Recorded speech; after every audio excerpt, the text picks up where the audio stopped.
Thanks, Richard. Good afternoon to everyone. My name is Reinaldo Santos de Lima. I am an assistant professor at IAG-USP.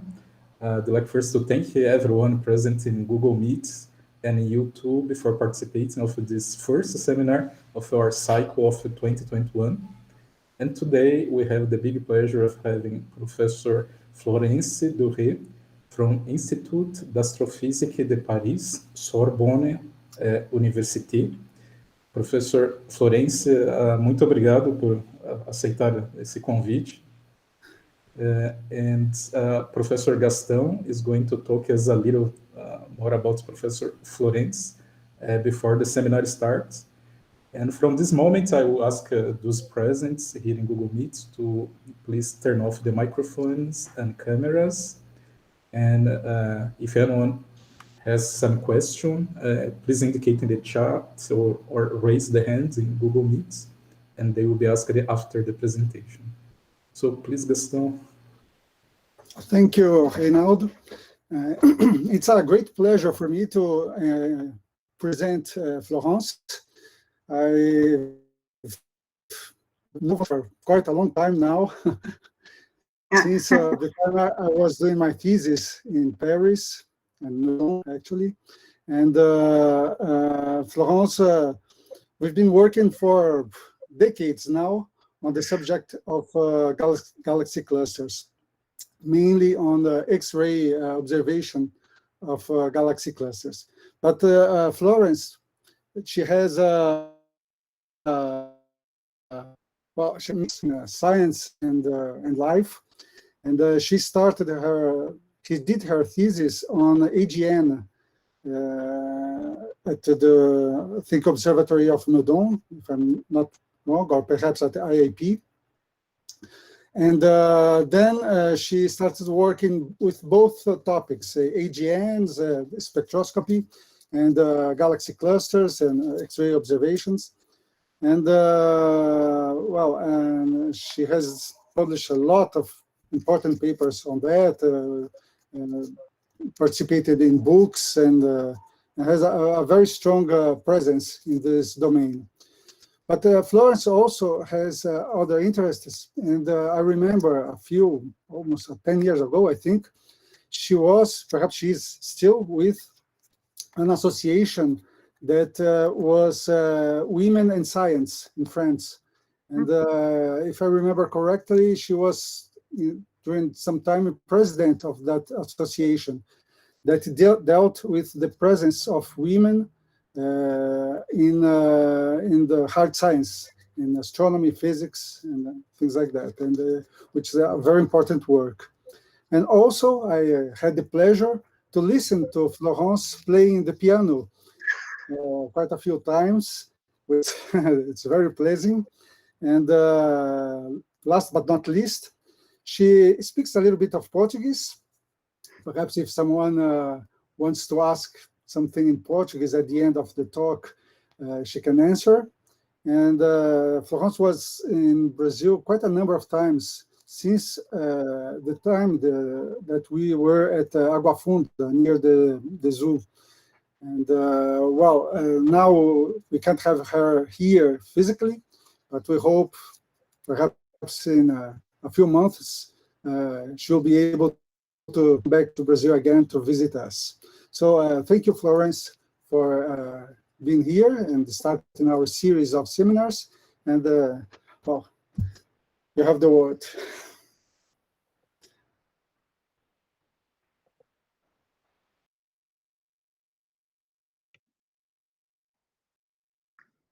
So I'm trying to share my screen.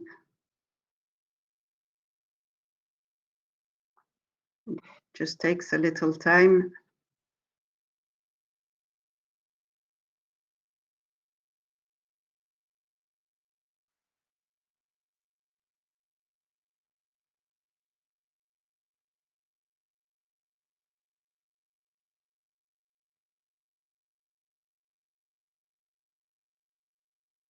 So I'm just waiting for the share button to light up so I can click on it. Yes, but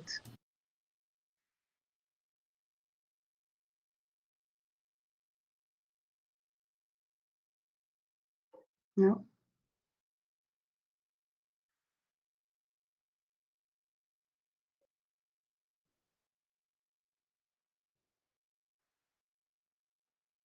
I'm doing exactly the same thing as before, but when I click on the small window, I don't have the share option.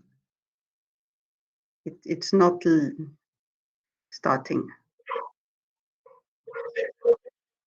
Yes, I tried again. Oh, the share button is not starting. So I can try.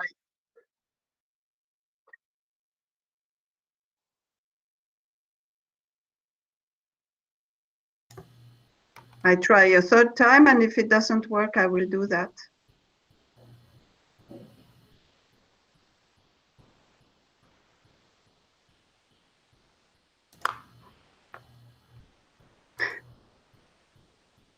It worked before. So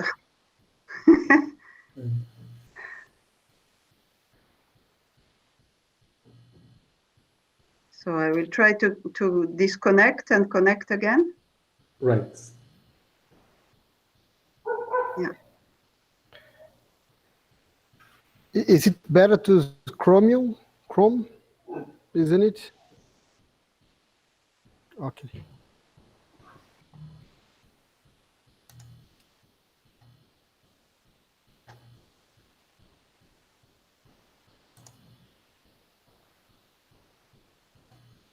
Yeah, in fact, it worked perfectly some minutes ago. Maybe some bug of Chrome.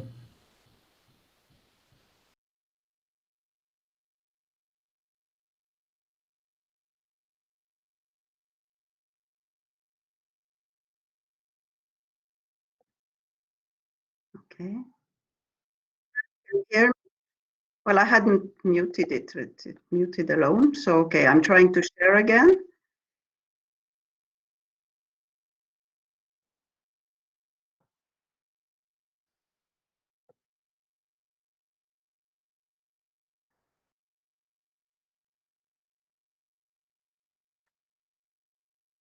Yes, that's what I do.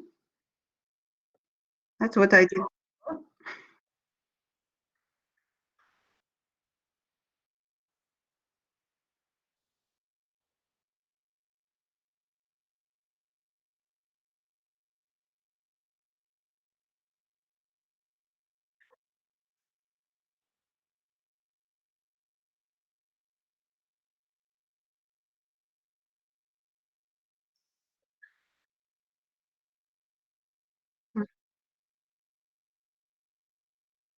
Okay.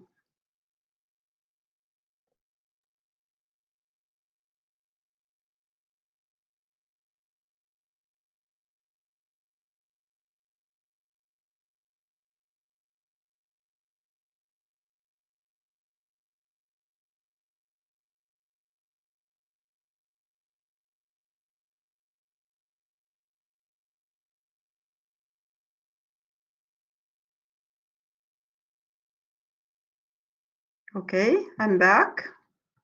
You hear me? Okay, so I try again.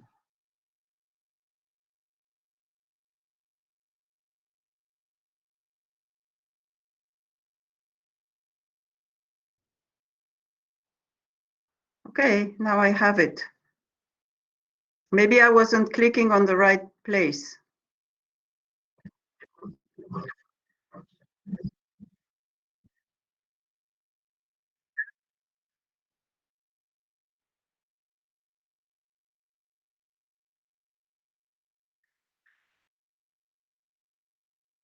Oh, how?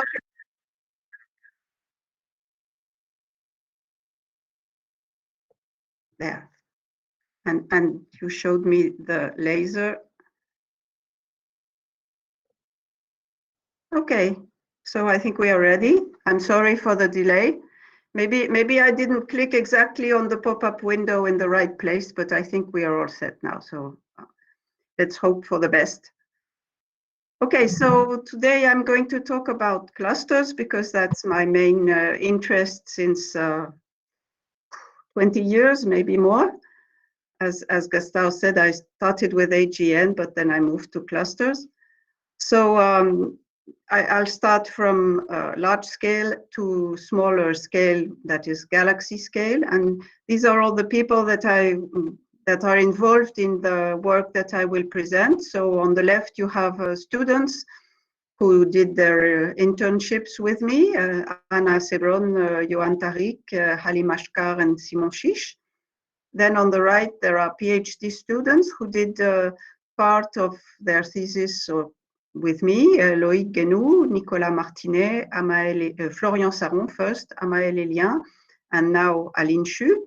And in the middle, you have three more senior people that I have been working a lot also these last years, Isabelle Marquez, Christophe Adami, and Mathilde Josac.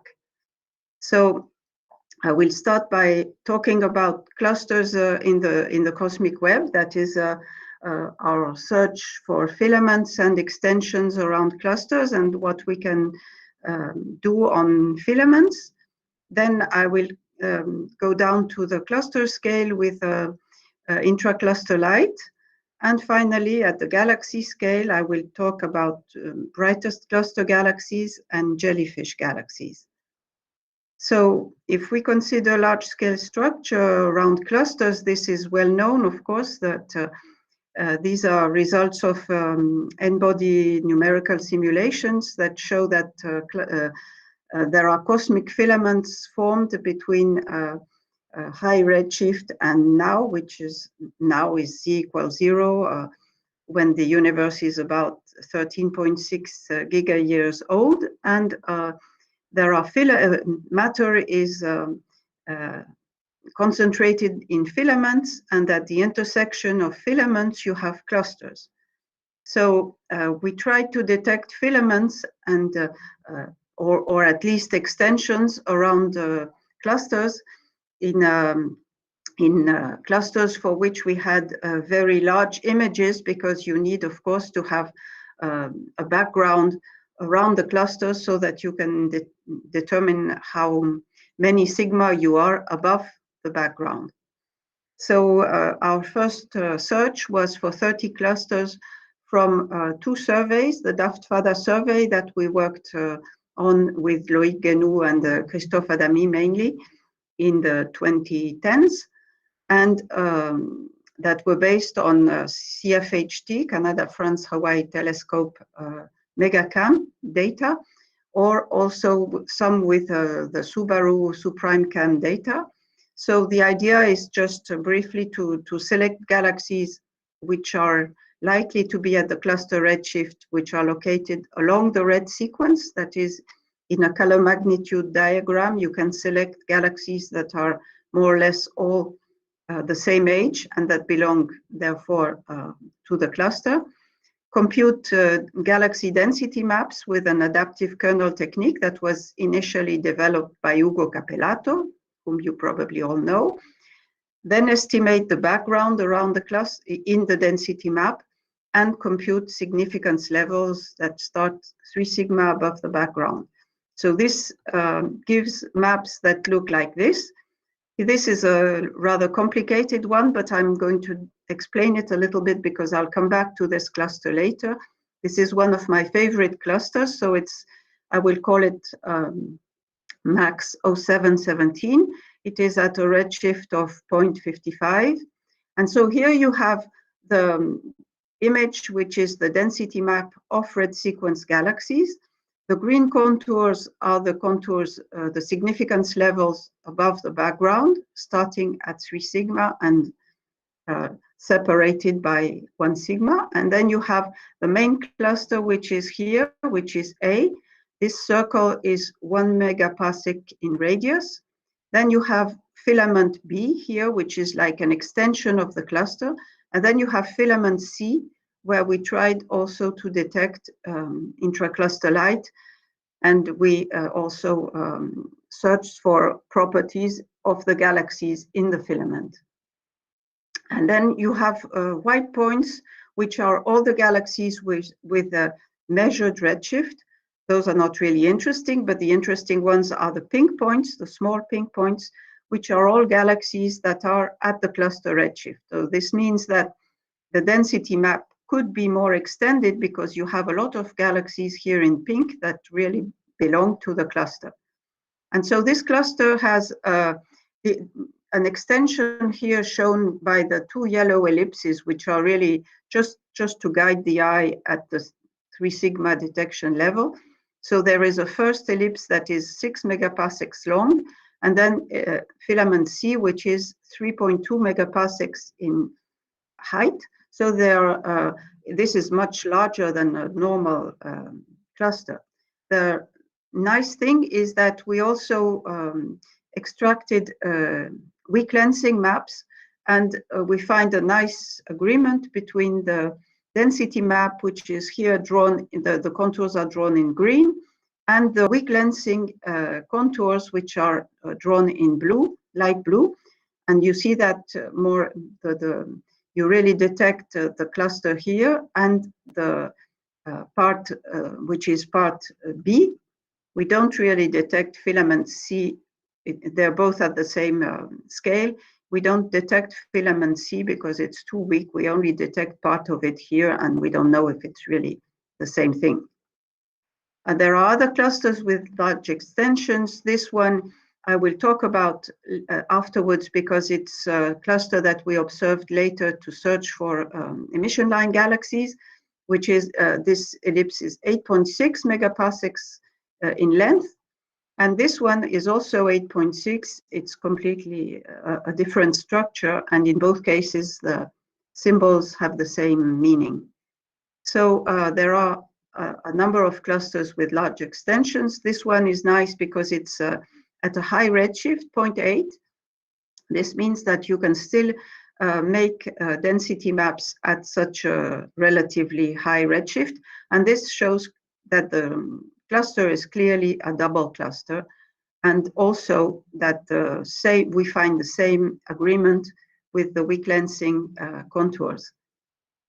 This cluster I would really like to study in more detail if possible, but it's a bit complicated for us to get spectroscopy in the North Hemisphere. We have access more to ESO and telescopes in the South.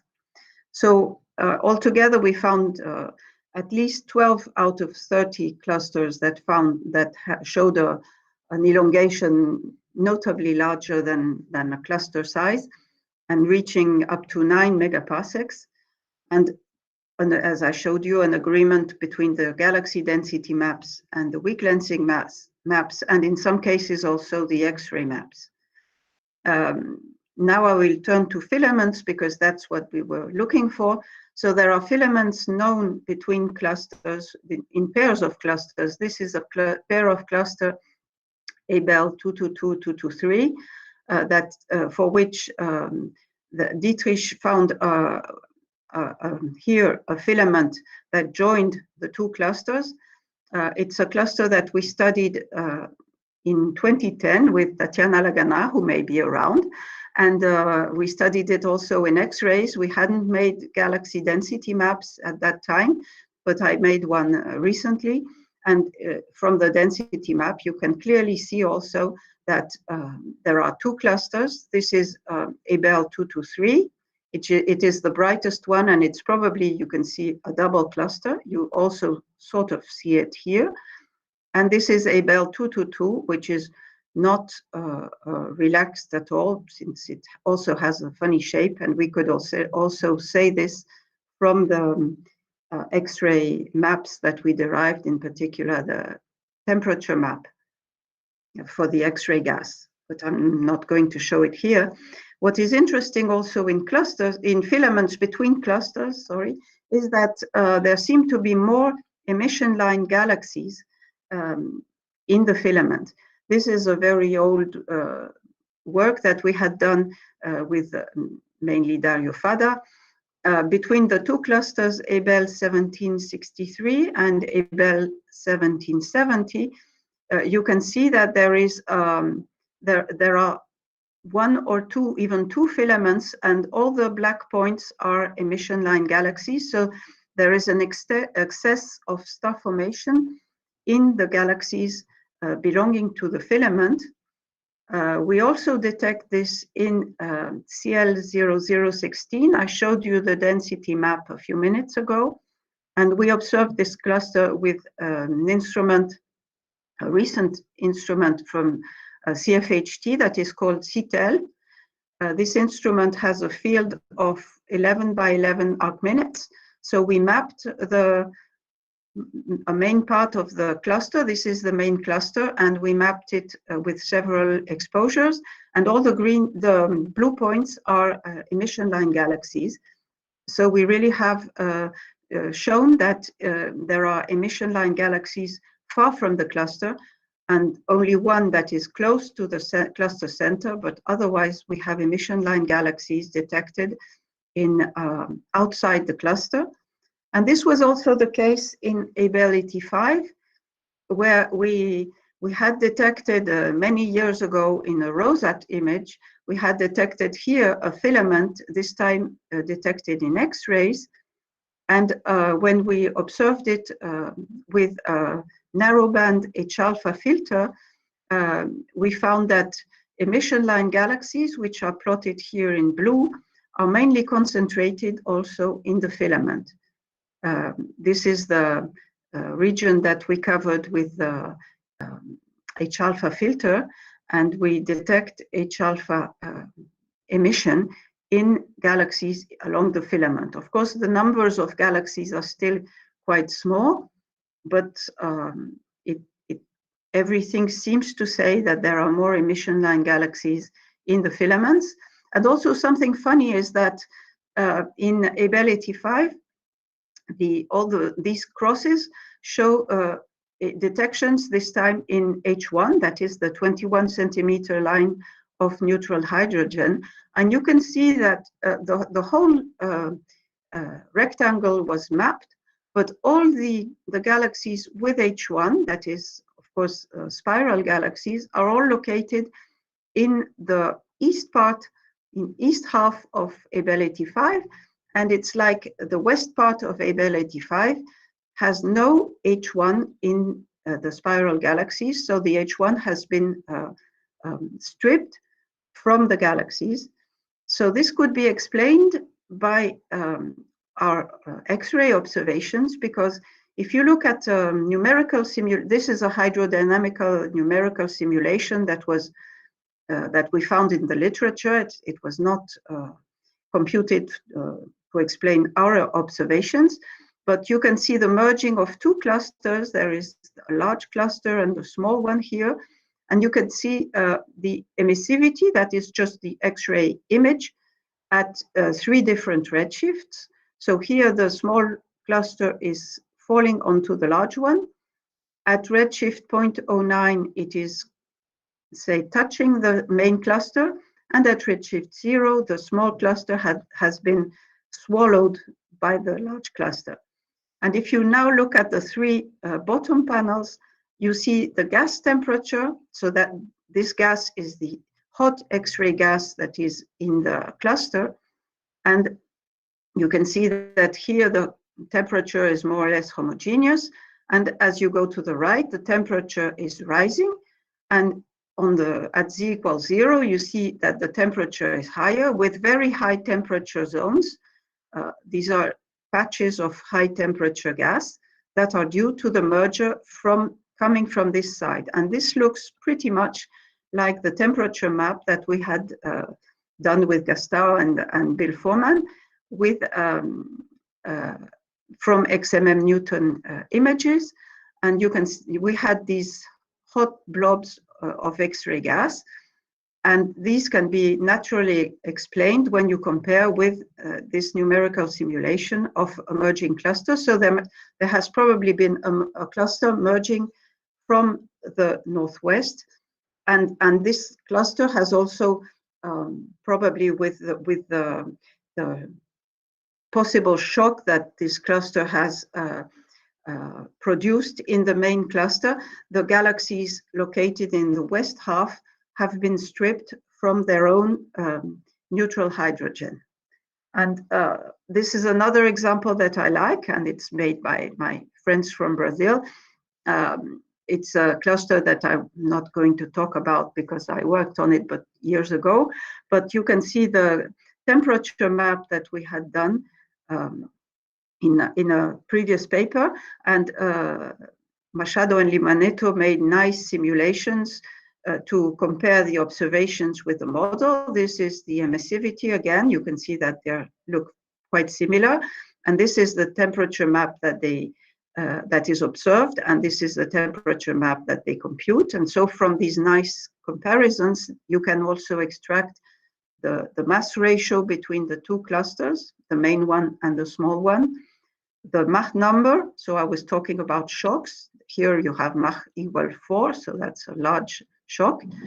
And also you can have an idea of the age of the merger. There are more filaments that have been detected recently in X-rays. This is one of them. This is Viral Parekh from India, who is now a postdoc in South Africa. And we had worked on Chandra data to show that this is again a pair of clusters.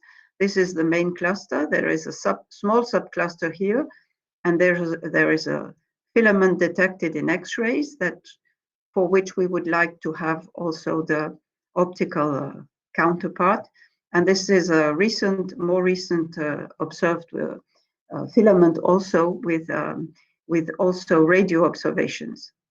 So more and more is learned about filaments now. And in filament C of max 0717, I remind you, filament C is this filament that is far from the cluster. We studied the orientation of the galaxies in the direction compared to the direction of the filament. So you can see the filament is oriented north to south, and we measured the orientation of almost 400 galaxies in filament C, and we can see that there is a possible excess up here of galaxies with their major axis oriented perpendicularly to the filament. So this is the difference between the position angle of the filament, which is 0, and the position angle of the galaxy. And so it seems that there may be an excess, but this is only, you can see it's like 2 sigma, it's not really significant. But there is a possible difference in the orientation of the galaxies. That is, the galaxies detected in the red sequence galaxies in filament C seem to be have their major axis perpendicular to filament C. And this is an agreement with what had been predicted by numerical simulations some years ago by, in particular, Dubois et al. So we also tried to look at galaxies in filament C to see if red sequence galaxies, which are early type galaxies, had their major axis oriented in a way or another, depending if they were faint or bright. And if they were early types and late types, well, we have mainly early types that are oriented perpendicularly to the filament C. And we also see that faint filament galaxies seem oriented perpendicularly to the filament axis. So this remains to be confirmed on a larger sample, because you see here that error bars are large, but we're going to try to do this on larger samples when we can. So now I'm going to move to the cluster scale, intracluster light. So in particular, intracluster light in clusters is interesting because it is, well, first of all, what am I talking about? It's diffuse light that is detected in clusters that comes from stars which don't belong to a particular galaxy. So it's just stars floating around. And of course, it's probably stars that were formed in a galaxy and that were stripped from a galaxy. So they either by Ram pressure stripping or by harassment, that is galaxy-galaxy interactions, or possibly by both mechanisms. And so if the stars are stripped from the galaxies, they are expected to be rather old stars, that is red stars. And so intracluster light in this hypothesis is expected to be red. This is a small simulation. Now I think I have to stop my laser, if I understood. I just clicked. Okay. No, I don't.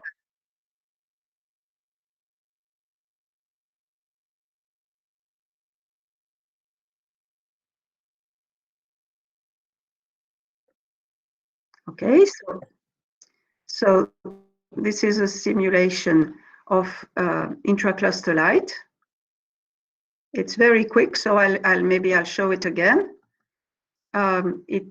You just see that at the end there is a diffuse halo, and this is intracluster light.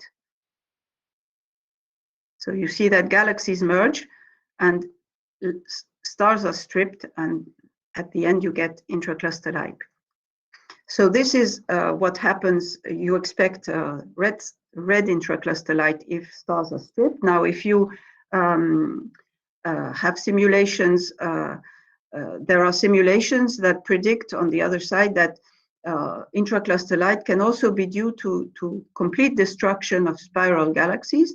And since spiral galaxies are rather rich in blue stars, in that case, of course, you expect the intracluster light to be blue. So if you just measure the color of intracluster light, it gives you information of what happened and how intracluster light was built. Of course, it's difficult to separate diffuse light sources from the extended envelope of the brightest cluster galaxy or of the brightest group galaxy. And that is one of the main problems that we are facing. But it's interesting because it gives us information on the processes that take place in clusters and that may affect galaxies. And it also, diffuse light may contribute to the mass to luminosity ratio by as much as 10 to 30% in the very central regions of clusters. Not, of course, if you take the whole cluster into account, but in the central regions. So it's important to detect it and take it into account. So formerly it was very difficult to detect intracluster light because you need very deep images with very long exposure times. Now it's a little bit easier, at least for those like us who work with CFHT data, and these data can be treated with software that was developed by Jean-Charles Cuyandre a few years ago that is called Elixir LSB, low surface brightness. But of course, we still face problems that Gaston knows well with CFHT megacam images, in particular because if there are bright stars in the field, not only the bright stars create huge halos, but they also create ghosts in the image, and those are very difficult to get rid of. So what we had used initially was a software also developed in Brazil that recently was upgraded and parallelized by Amael Elian, who defended his PhD last September. And he called his new software DAWIST, which is Detection Algorithm with Wavelets for Intracluster Light Surveys. And this uses several iterations to model the objects in the image and subtract them. So the residual is diffuse light. So this is a little simulation that he gave me. So you see that, you see on the left, the residuals. In the middle, you see the reconstructed image, and you see as iterations proceed, the reconstructed image is built. And on the right, you will see the intracluster light appearing until after a large number of iterations, the intracluster light pops up and can be measured in that way. So he also we also used Lewis to detect intracluster light in the central regions of MAXO 717, our old friend by now. These are 4 images taken from the Hubble frontier fields. That is a very deep image, HST image taken in several bands. And these are the contours of intracluster light. So you can see that intracluster light is not detected in the blue filter. It begins to be detected in the green filter. It is even more extended in the red filter, and even more in the infrared filter. So this shows that around the center of MAXO 717, intracluster light is definitely red. So it's most probably stars that were stripped from galaxies. Don't worry about this big hole here. It's just a very mean foreground galaxy that is that had to be masked. Otherwise, we wouldn't see anything.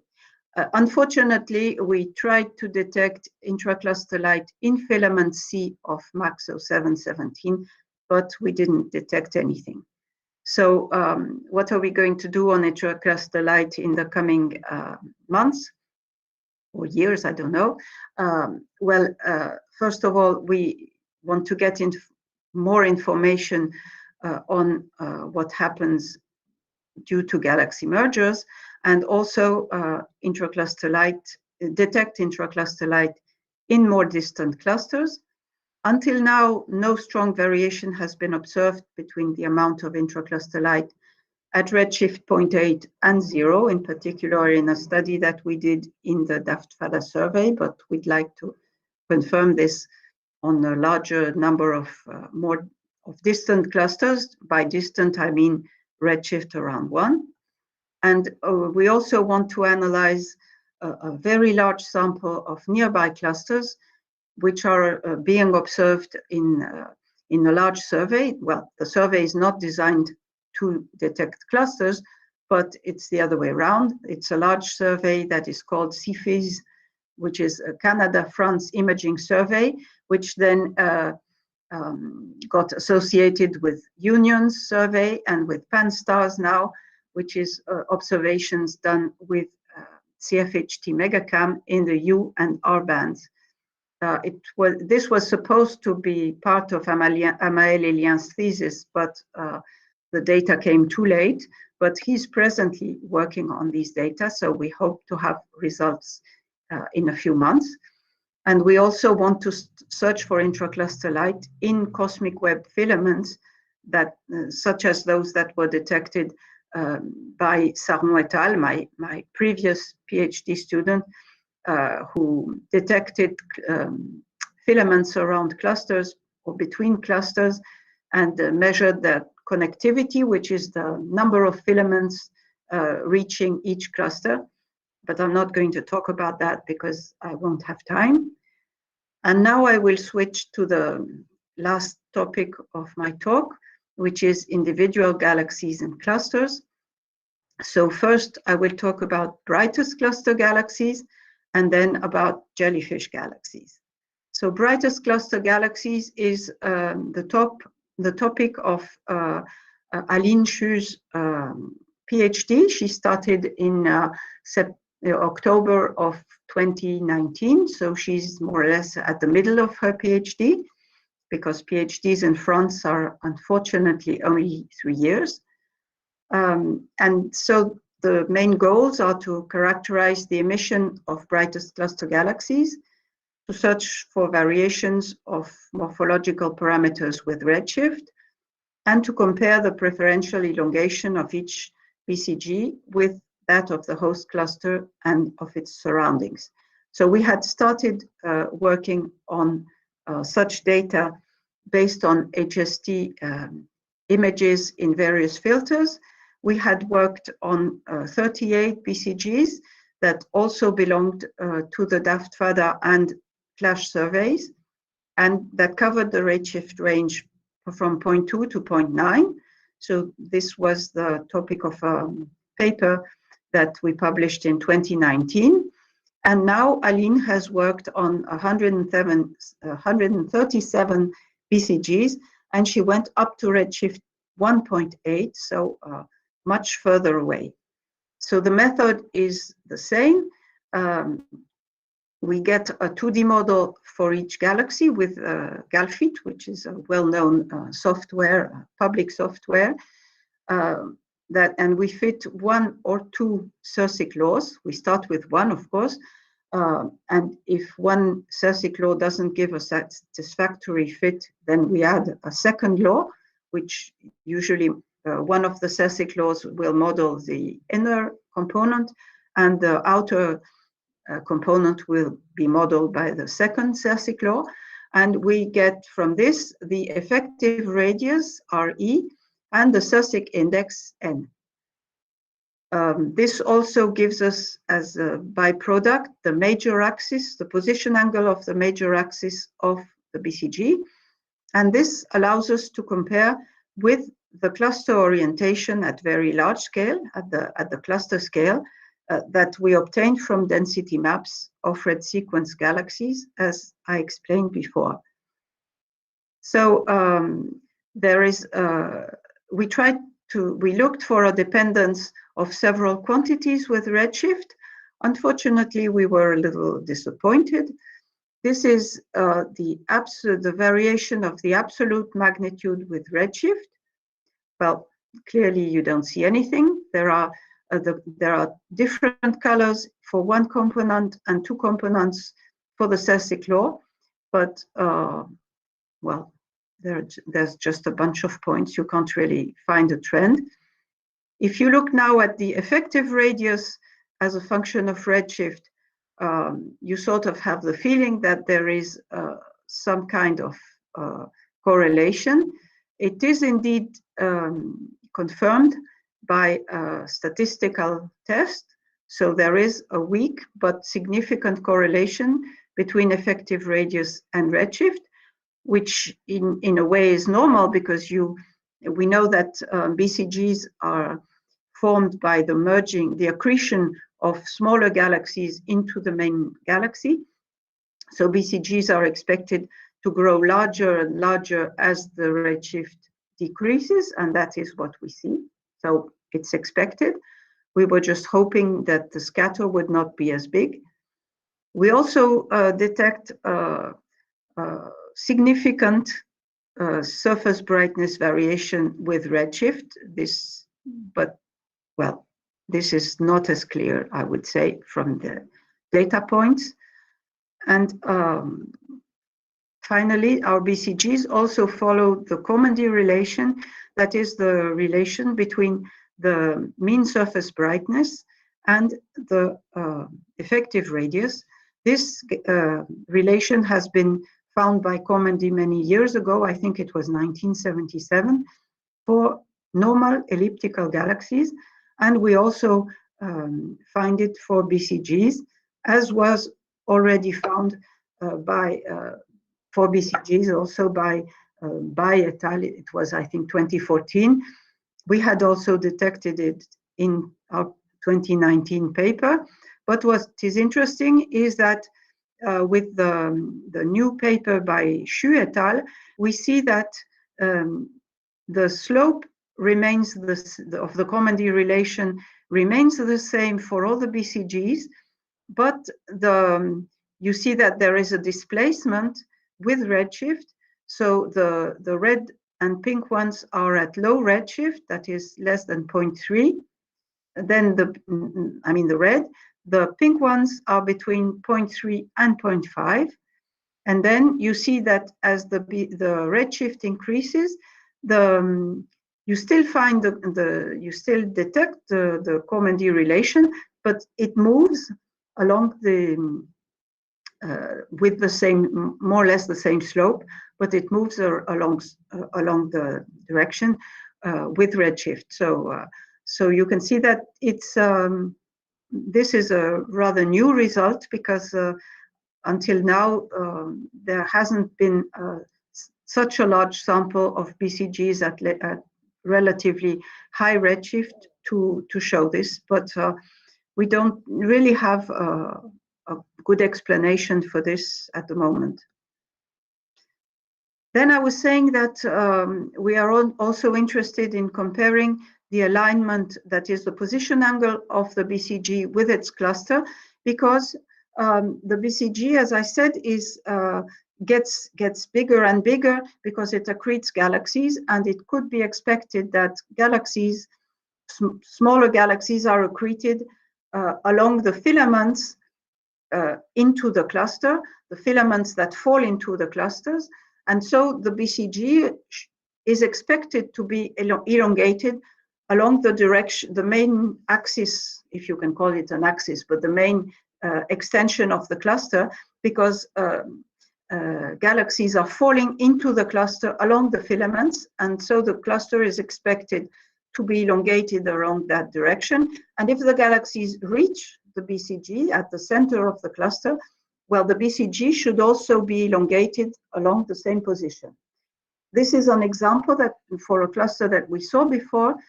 So this is the BCG. Don't look at this thing because it's a foreground galaxy, but you can see that in general, the BCG is elongated along a position angle, which is about 56 degrees. And now you can see this is at galaxy scale. This is a scale of 20 kiloparsecs. And if we look at the image on the right here, you see the cluster at much larger scale, because this circle is 1 megaparsec radius. And the full elongation of the cluster, that is the ellipse that I drew following the 3 sigma contours of the density map, is elongated along a position angle of 35 degrees. So there is a difference of about 20 degrees between both position angles. So looking at the difference between the position angle of the BCG and that of the cluster, in our first study, we found that for 10 clusters out of 19, that is just a little more than half, there was an agreement within plus or minus 30 degrees. The statistics were improved in the Xu et al. Paper. This is the difference also. It's called alignment, but it's exactly the same thing as before. That is the difference in position angle between the BCG and the cluster. You can see for all the BCGs, it is the gray histogram. And if we now concentrate on galaxies that are not too round, because it's difficult to detect what is the position angle of a circular galaxy, of course. If it's too spherical, it won't work. And if we also reduce our study to clusters at redshift smaller than 0.9, where the position angle of the cluster and of the BCG are better defined, we get this blue histogram. And in the blue histogram, you can see that there are 73% of the galaxies that are aligned within plus or minus 30 degrees. So this confirms that there is a link between the BCG and the cluster, at least up to redshift 0.9. Above redshift 0.9, we would need more data to know what we're doing. But at least we're finding more or less the same thing as other authors. This is what West et al. Found in 65 clusters, again in a large redshift range, but they have half the number of clusters that we have. And they also find an excess of alignments between the BCG and the clusters. And this is the excess is even stronger in the Whitman paper, where they find that they have a really very large excess of alignments between the BCG and cluster within 20 degrees. So this confirms that there is an alignment. So our main results on BCGs are mainly one thing that I didn't talk about, but which is very important, is that Aline Xu developed an automatic method to detect BCGs. If you ask me questions, maybe I can explain a little more. It's based on several selections on color, first of all, because BCGs must be red. So then it's also based on the position of BCGs relative to other neighbors, and so it seems to work very well. And she applied it to her sample of BCGs rather distant, and she's going to apply it to our next sample. So we found weak but significant correlations of the effective radius and of the luminosity with redshift. We also found that the Kormendy relation depends on redshift, and we found that there is a majority of BCGs aligned with their cluster for redshift smaller than 0.9. And so what's coming next, and that is why the automatic detection of BCGs is very important. Aline Xu is presently analyzing 1,371 BCGs up to a redshift of 0.7. So this time we don't go as far in redshift, but we have a very large sample, so we should be able to get the robust statistical results. These are clusters that were detected by Saron et al. In his thesis, and that were taken from the Canada-France-Hawaii Telescope Legacy Survey. So the idea is also to compare cluster BCGs with brightest galaxies of groups and of fossil groups. So we hope that she will also have time to do this in the duration of her PhD. And of course, this is important because it's a way to develop tools also to allow the study of large samples of BCGs, in particular in Euclid clusters, because Euclid is going to be launched at the end of next year if everything goes well. And it's going to observe a very tens of thousands of clusters, and then we won't be able to look for BCGs one by one. So this kind of tool should be important. And finally, I'm going to talk now about jellyfish galaxies. So I just want to remind you briefly how environmental effects act on cluster galaxies. Well, there are two types of effects: gravitational effects, which affect both stars and gas in galaxies, and hydrodynamical effects, which affect only gas in galaxies.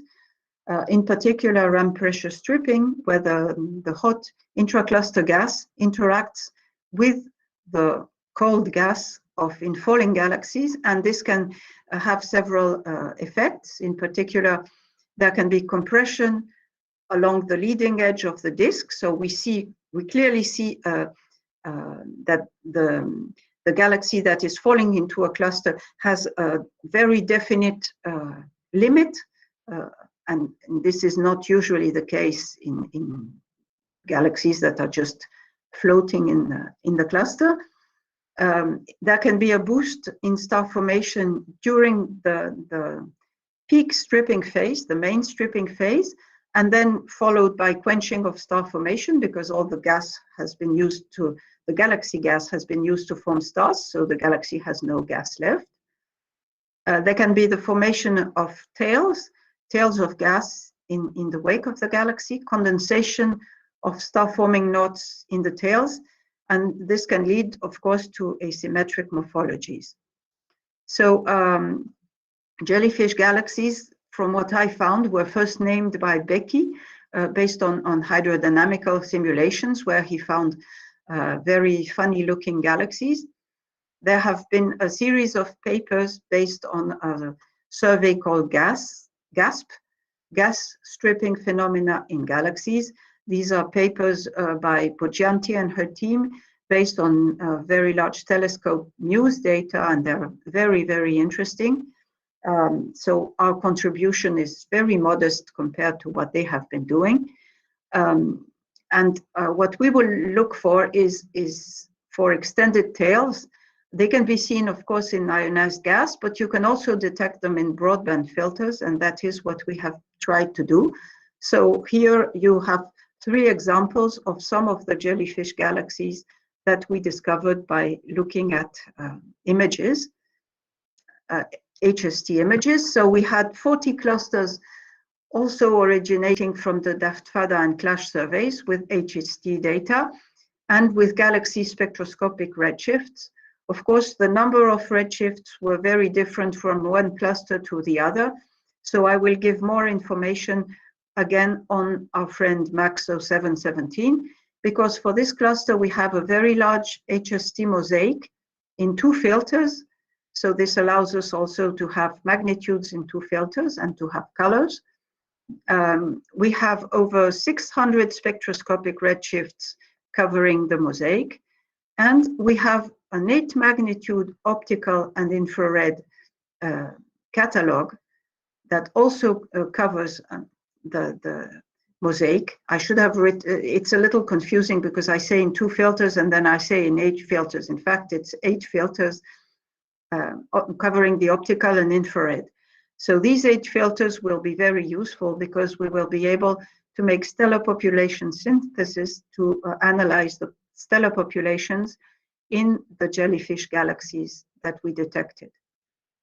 So how did we select them? Well, by eye.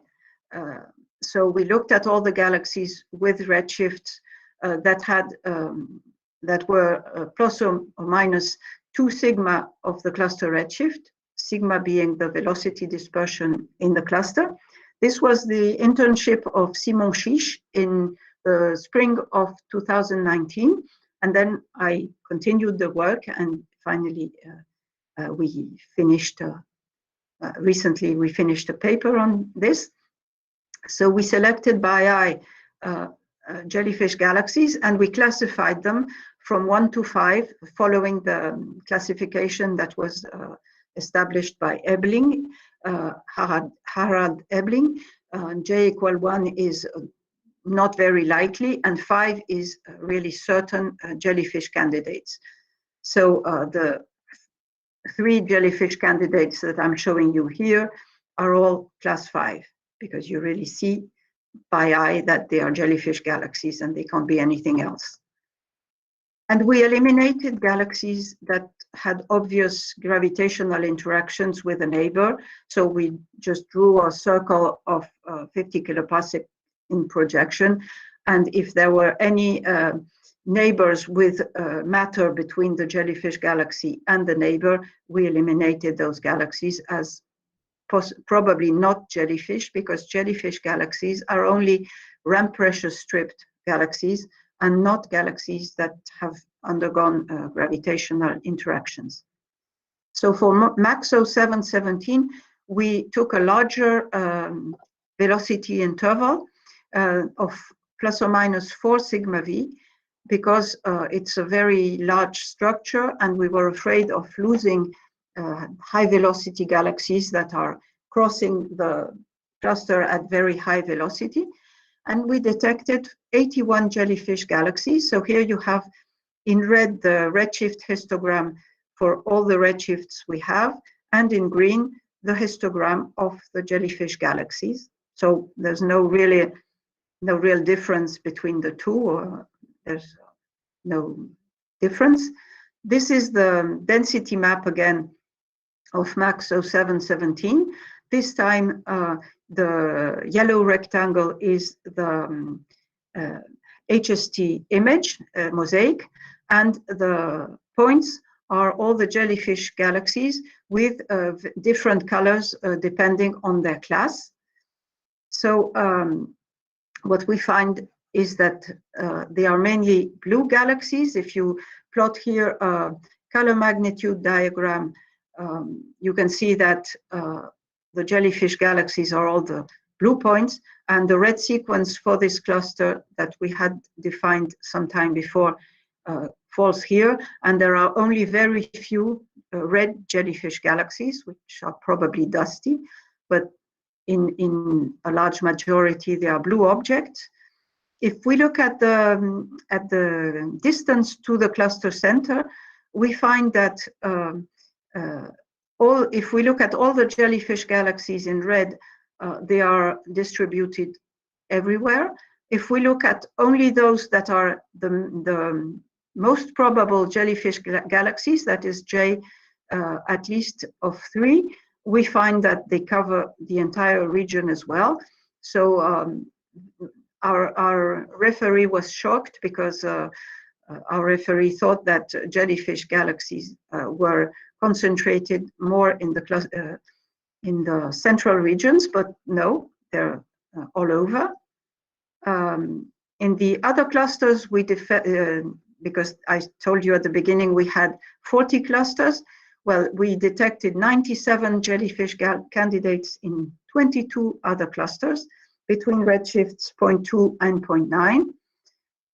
And out of those 97, we had 31 galaxies with up to 17 magnitudes that were clash magnitudes. So for those 31 galaxies, we were also able to draw, to derive stellar population properties. And finally, in order to make a comparison between jellyfish and non-jellyfish galaxies, this should be galaxies and not candidates, but sorry. So we fit the spectral energy distribution with Le Phare for 79 jellyfish candidates. For 122 non-jellyfish galaxies in the same redshift range, and star forming, that is with a specific star formation rate larger than 10 to the minus 11, so that they were comparable, and for 31 galaxies in the other clusters. And so this is just a typical spectral energy distribution for MAXO 717. You see we have 8 magnitudes which are drawn in black, and the best fit spectrum drawn in red for almost for all the galaxies except 2 of MAXO 717. You have this little weak H-alpha line, and for more than half you even have not only H-alpha but also H-beta, O3 and O2 lines. So that shows that more than half of the jellyfish galaxies have emission lines, and therefore that they are star forming. So briefly, because I have to finish soon, these are the histograms for, in green you will have the histograms for the 79 jellyfish of MAXO 717. These are the 122 non-jellyfish in MAXO 717, and these are the jellyfish and the other clusters. So what we see mainly is that the star formation rate is large in jellyfish galaxies and much smaller in non-jellyfish galaxies. The specific star formation rate, that is the star formation rate divided by the stellar mass, is much larger in jellyfish galaxies than in non-jellyfish galaxies. This is the limit of 10 to the minus 11 for star-forming galaxies. You see that I said something wrong before. I said that non-jellyfish galaxies were selected as star-forming. No, they were just selected at the redshift of the cluster. And you can see that mainly they are not forming stars. And finally, the ages also of jellyfish galaxies are much younger than non-jellyfish galaxies, and the stellar masses are also smaller in non-jellyfish galaxies than in jellyfish galaxies, I'm sorry. Then you see that in non-jellyfish galaxies the masses are mostly all above 10 to the 10th solar masses, whereas here they are lower. And this was also detected by, measured by other people. I found papers in the literature that say that jellyfish galaxies are star-forming and less massive. So our main results are that there are jellyfish, our candidates have rather high star formation rates and specific star formation rates. The star formation rate is at least 3 times higher than non-jellyfish galaxies, and stellar masses are between 10 to the 9th and 10 to the 11th solar masses, with young ages smaller than 1.5, 10 to the 9th. So what we saw is that these galaxies are star forming. they give us information on the cluster dynamics. I'm not going to talk about this, but it's a new field that we are going to investigate, with at least for MAXO 717, because we have a lot of redshifts. And we also have similar data for another cluster that is beginning, that we're going to work on soon. So it's difficult to give general conclusions on all the things I've been talking about. I would say that my favorite directions to work now for the first topic, which is filaments, is that we must improve our knowledge on the contents of filaments. That is, do they contain intrafilament light? What are the galaxy orientations? And possibly what are the major stellar populations and their properties? For the second topic, we'd like to study intracluster light in a very large sample of clusters to have more information on the cluster histories. And of course, the cluster history can also be studied based on the study of individual galaxies. So with DES, Euclid, LSST, and all these huge surveys, we are going to detect several 100,000 clusters. And I find this very scary, personally. Muito obrigada.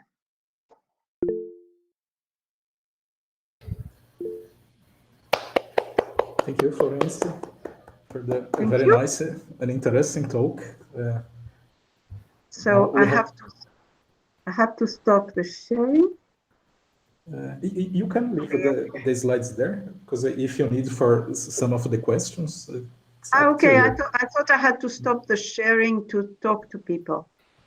Okay, it can be this way also if you need. But I can get back to the slides. Yes, okay. Yes. So and now we go to the questions. I myself, I have. Okay. I will put people ahead of me. I can ask later on. Rogério, I don't know if Rogério or Eduardo asked first. I think Rogério, please go ahead. Okay, Eduardo can go first. Thank you, Rogério. Okay, Laerte is also with the hand raised and Gastão. So all the usual success. So I have a couple of questions for us. First, in the beginning of the talk, you mentioned about the excess of light emit. Sorry for my dog here.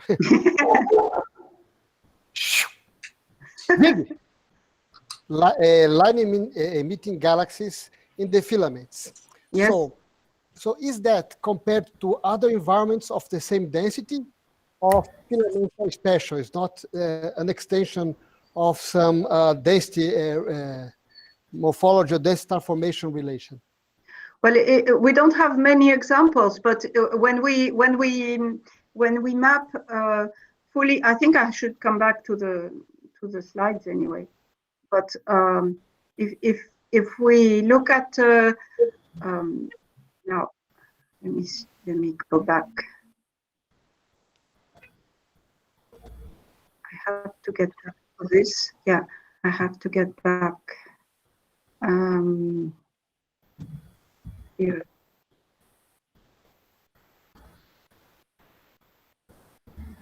You see it now? If we look at this region, for example, here we are pretty far away from the filament, but we're still more or less in the filament. We wanted to have some kind of test outside, of course, but they didn't. They never give you enough time. So in Abell 85, it's clear that you have all the emission line galaxies in blue here and none here, but we covered this entire region, this whole square. So if emission line galaxies were distributed in a special homogeneous way, we would expect to have emission line galaxies here. Yeah, I think the interesting thing would be to do a density of emission line galaxies as a function of the local density, in order to see if the filament is special in any way, or of course, with all the surveys you mentioned, it will be much easier than now.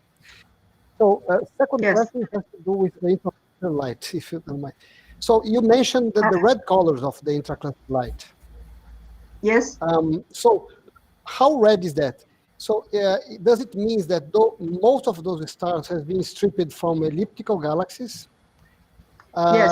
Or is it considered, because the question is because disks are less gravitationally bounded to the stars, to the galaxies, than elliptical galaxies. So it's easier to remove stars from disks than to the Vauquelin profiled galaxies.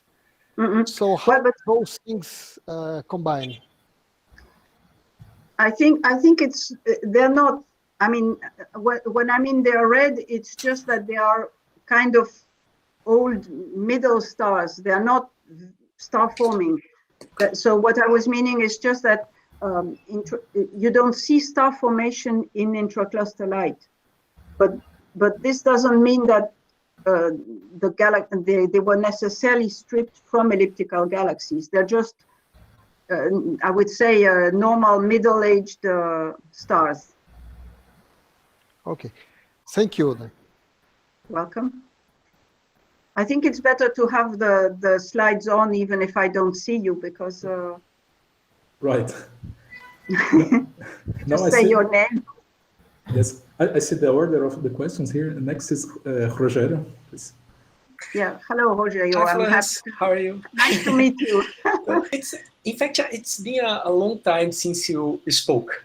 So I have two few questions for you. The first one, it's about there is a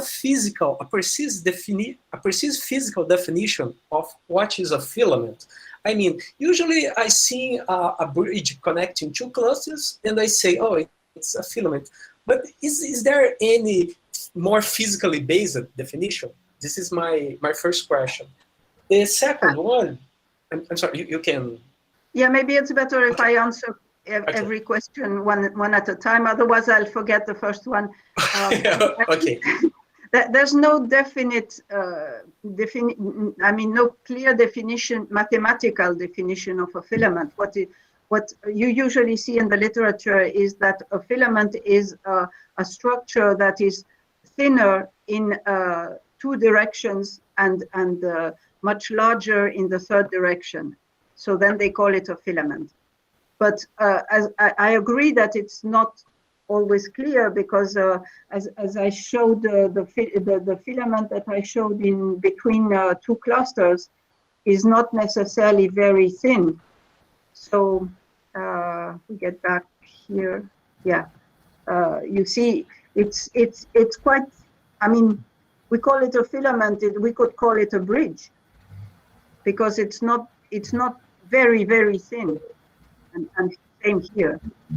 I have never seen anybody give a really a precise definition of a filament, saying that it would be a filament only if there was I mean, I don't know if the ratio of the length to the diameter of the filament, if you think it's round, is a factor of 10 or 100 or 20, or so it's approximately. Okay. Hey, now can I ask again now? Yes. Yes. Okay. So the second question is regarding the jellyfish galaxies. So I study merging clusters. So I'm very interested in determining the geometry of the merger. So it's a very complicated task. You usually use X-ray data when available some features like bow shocks, cold fronts. So I would like to ask you how jellyfish galaxies can help us to constrain the merger angle. The merger, let me see if I have the geometry. I mean, if the merger is taking place near to the the plane of the sky, or near to the line of sight, or something between? Well, I thought I had a slide for that, but I don't have it. It's what we tried to do is to see what the direction of each jellyfish galaxy is. What we are trying to do now.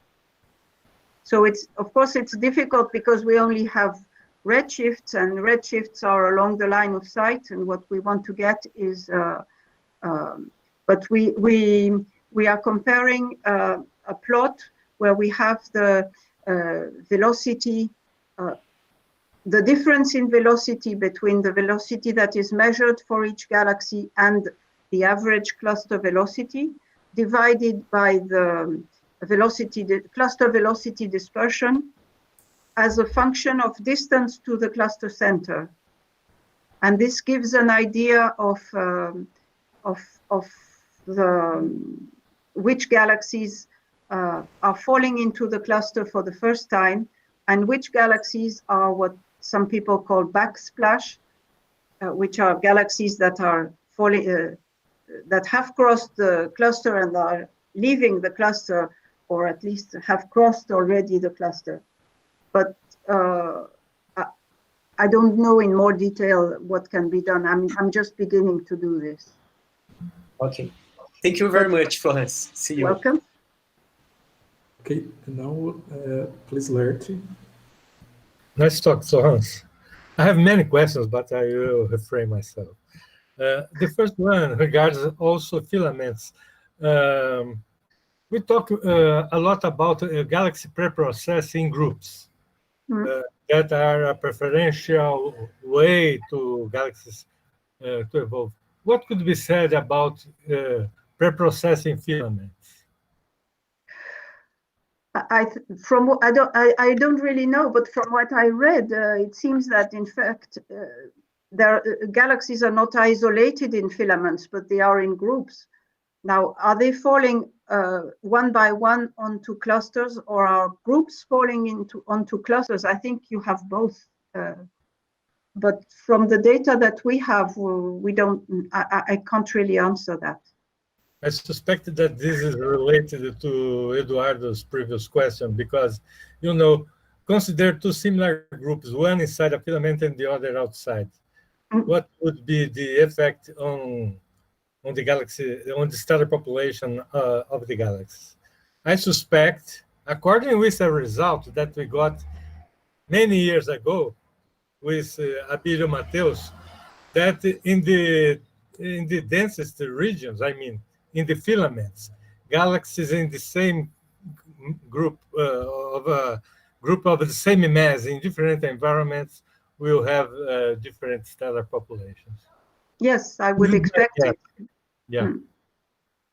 Anyway, this is something that you can try to do with the data you have, no? Well, yes, sort of. But we never, you know, observers never have enough data. But we could try, yes. Mm-hmm. Yeah. Another very quick question. What is the fraction of light in the intergalactic medium compared to the light in galaxies? 10%? It can reach up to 30%, 10 to 30%, but only in the central regions of clusters, not if you consider the whole cluster. Okay. Yeah. Thank you. You're welcome. Okay, now please, Gaston. Hi, thanks, Florence, for the talk. And I have just two short questions. The first one, it's a follow-up of what Rogério has just asked. And you look at for jellyfish galaxies in clusters that are interacting. I mean, like the MAX 0717, and other clusters that I think they are also interacting clusters or colliding clusters, right? Not all of them. Not all of them. Not all of them. Yeah, because what I want to ask it is if you look at the angle distribution, the azimuthal distribution of the jellyfish galaxies, with respect to the major axis of the cluster, the system, the colliding cluster. I wanted to do that, but if you look, I mean, if you look at these examples, for example, well, the two on the one on the left and the one on the middle, you pretty much see which direction it's going. But I'm showing you the nicest ones. No. In some cases, it's very difficult to know which is the direction of the galaxy. I didn't understand. What I meant is the position of the galaxy. The position distribution. Well, like here? Yeah, if they are aligned here, for instance, if they are concentrated, for instance, at the shock direction of the two clusters, or if they are the opposite direction of the contact point of the clusters. Yes, maybe if we compare with, but we don't have X-ray maps for the entire structure here. But you have the whole galaxy distribution, no? I mean, global galaxy distribution that should be more or less aligned. Well, the global galaxy distribution, you can see it from the green contours, which correspond to the density map. I see. So you can see that there are jellyfish about almost everywhere. Yes, but perhaps a little bit more to the left of the main cluster. Yes, well, there are a lot along Filament C and around Filament C, and you can see that there are very few in the cluster center. That's all I can say.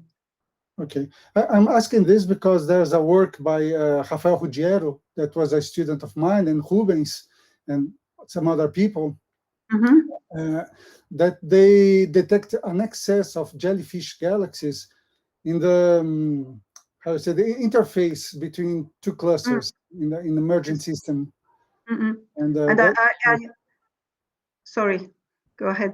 That's why I was wondering if there was some asymmetrical distribution of the jellyfish galaxies in this colliding cluster systems. Yes, I recently read a paper with hydrodynamical simulations, and they show also that there seems to be a concentration. It's some name and Pilepich, but she's not the first author, she's the second author. And they had made a very nice paper with numerical simulations of jellyfish galaxies. And in fact, it was very nice because when I put my paper on archive, I think the next day she wrote to me and she said, oh, maybe you would be interested by our paper. So I read their paper, and it was so nice that I was allowed by ANA to add a sentence and to quote the paper, because I think it's really important. And they show that there should be an excess of jellyfish galaxies wherever there is a shock front, for example. Okay. So that's what you're saying. I have just sorry. Well, I have just another very short question. It's about the ICL, the intracluster light. Did you detect a rather smooth distribution of ICL, or did you detect tidal features in the ICL from your sample of the clusters? Well, for the moment, I only have this to show, because we are now studying a large sample of clusters, but I don't have results yet. Okay. Amael Lilien is doing that, and in fact, next week there is the annual meeting of the CFIS Union Span-STARS collaboration, and he is supposed to present something, but I haven't seen his results yet, because in fact he's now a postdoc in Amsterdam working on completely different things. So he's trying to find the time to do this, and but hopefully we will get nice results soon. Okay, thank you. I have a very simple question. I was very interested when you showed that probably there is some a correlation about this alignment of the galaxies with the position angle of the filaments. There is a little correlation that they are perpendicular. Is there some dynamical explanation of why it could be so? Because it also appeared in the simulations you said, right? I can't find the slide, but well, what I was talking about, not really the filament. I was talking about the alignment of the brightest cluster galaxy with the general direction of the cluster. So the idea under this is that if a cluster is formed, is located at the intersection of filaments, as the numerical simulations show, then matter is expected to fall into the cluster along the filaments. And so in particular, galaxies and groups are falling into the cluster along the filaments. And what was your question? I'm sorry. Dynamically, yeah, so dynamically, it's expected that the galaxies fall into the cluster and along the filaments. Right. So I imagine that's because of the gas is following the filaments, probably the rotation of this brightest galaxy, or they are elliptical. Well, they are elliptical, so they don't rotate very much. They're very brightly. I mean, 90%, 95% of the BCGs are ellipticals. I see. So there are very few blue BCGs. I see. Thank you.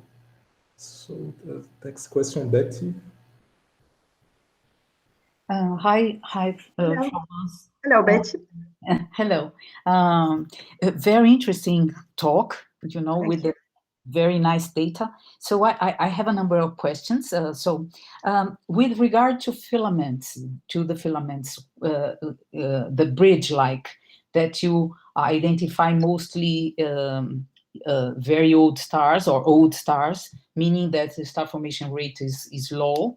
So I was wondering if this provides some information on the dynamics of the process, in the sense that the bridge-like might be something that is about to merge or receding from recent merge, right? While in the case, for instance, you have jellyfish galaxies clearly correlated with merging clusters, right? So in this sense, you have rich star formation, lots of gas, involved. So you have a star formation rate is much bigger in that case, and we have a process of recent merging. The merging is taking place, while in the case of the bridge-like, you have these structures with old stars in between and low star formation rate. So this could suggest that we might have a more evolved system, in the sense that these clusters were, they are not getting into a merging process to each other. They are probably receding from each other. So what kind of information on the evolution of these systems, the dynamical evolution of these two systems that are very correlated, you can provide based on these observations? Do you have any clues on this? So this I think if in the systems where we detect emission line galaxies in the filaments, this means that there has been some interaction. Now it's difficult to know if like here, for example, unfortunately we only have data for part of it, because we only have the data for this half of the filaments, and we never got data for the other half of the filament, because time allocation committees are sometimes stupid, and so we were never able to finish. But at least if the other part of the filaments are similar, well, we have a lot of emission line galaxies here, Right. So probably it's difficult to know if this cluster Abell 1770, which is less massive than Abell 1763, if it has crossed Abell 1763 and has gone away, Right. leaving star formation here, I would think that is the most probable, because if it's coming towards Abell 1763, why would there be more star-forming galaxies here? Right. So this is suggestive, let's say, of an earlier interaction that is now gone or is and on the other hand, when you have jellyfish galaxies in between, of course, it's suggestive of more recent interaction, right? So this would also explain the star formation rates in both cases. Okay. I would think so, yes. Okay, so this was, I was wondering, and in this line of sight, thought, can we say, or do you have any information on the presence of dwarf galaxies in these filaments, bridge-like filaments? I mean, more frequent presence of dwarf galaxies in between, because this is also important for evolutionary issues, right? And that's why I'm asking. Is there? I don't know. Yeah, that's a very interesting question, but I don't know. Right. I haven't. Well, I haven't looked for. I don't have that many filaments available, and I didn't look for dwarf galaxies. But that's interesting. I could take a look. Yeah, I don't know. Yeah. From the simulations, we do have some clues, but I couldn't say that they are mostly in the filaments, but in these special, bridge-like evolutionary stages, maybe there might be some correlation. It's something interesting to take a look also in the cosmological simulations. I think we are gonna take a look on this. It's very interesting, anyways. Yeah, it's a very interesting idea. Yeah. And the other point that is the last, that is related about some characteristics of these regions, of the filamentary regions that you are looking at. So I would like to know what is the density compared to the core, in these filamentary intercluster regions, compared to the core of the clusters. What is the typical density ratio? And in numbers, right? And also, if you have any information at all on magnetic field structures in these filaments, because this might say something about the relative orientation, compressibility, or things like that in between. If there are any, if you have any observational information. I know that you were not looking at this, but probably you may have this sideways information from. Yeah, I think in one of the first the density ratio. Well, if you look at, for example, the cluster here on the left, the lowest contour is 3 sigma above the background. Right. So you see that the density here, you have 3, 4, and 5 sigma more or less. And if you go towards the center, you have probably 20 or 30 sigma. So this gives you a ratio of about 10 or right. Probably between 10, several tens, I would say. If you look here also, you see this large filament here, you go up to 6 sigma, but if you 6 sigma would be about here, and if you look at the cluster, it's really much denser. So I would say the density ratio is probably like several tens. Right. And then concerning the magnetic field, I don't have an answer, but a clear answer. But in this paper, there is a main cluster and a smaller cluster here, and there are radiolobes that have been measured. So I can't remember because I was just the last author and I didn't do much in that paper, but Maybe if you look at that paper, maybe there is some estimate of the magnetic field. Okay, great. Because we studied the Chandra data, which is X-rays, and radio data. So when you have X-rays and radio, you can get it. derive magnetic field. So possibly, I can't promise, but if you look at that paper, there may be some information. Yeah. Okay. Thank you so much, Florence. And you're welcome. Very nice. Nice to see you again. Yeah. Nice to see everybody.